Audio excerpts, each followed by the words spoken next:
रामकृष्ण हरी माऊली अर्धनारी नटेश्वर नगरीमध्ये म्हणजेच वेळापूर नगरीमध्ये तुम्हा सर्व माऊली भक्तांचं सहर्ष स्वागत आहे। या नगरीमध्ये माऊलींचं आगमन दरवर्षी संध्याकाळी 4:30-5 वाजेच्या आसपास होतं।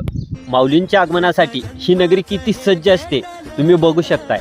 फुलांच्या वर्षावात व माऊलींच्या जयघोषात महाराजांच्या पादुकांचं स्वागत या नगरीमध्ये करण्यात आलं आणि शेवटी आरती घेऊन विसावा देण्यात आला। तुका म्हणे धावा आहे पंढरी विसावा असं म्हणतात संत तुकाराम महाराजांना वेळापूरच्या एका टेकडीवरून पंढरपूरच्या मंदिराचा कळस दिसला, म्हणूनच सगळे वारकरी या नगरीमधून विठुरायाच्या भेटीसाठी धावायला लागतात। तो क्षण असतो हा। नंतर माऊलींच्या पादुकांचं व रथाचं दर्शन घेण्यासाठी भाविकांची रात्रभर गर्दी असते। नंतर संध्याकाळी आम्ही पण माऊलींचं दर्शन घेतलं आणि माऊलींचा जयघोष करत बाहेर निघालो।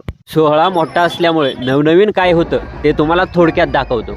तर चला मग मित्रांनो, विठुरायाचे भक्त असाल तर कमेंट बॉक्समध्ये रामकृष्ण हरी माऊली लिहायला विसरू नका।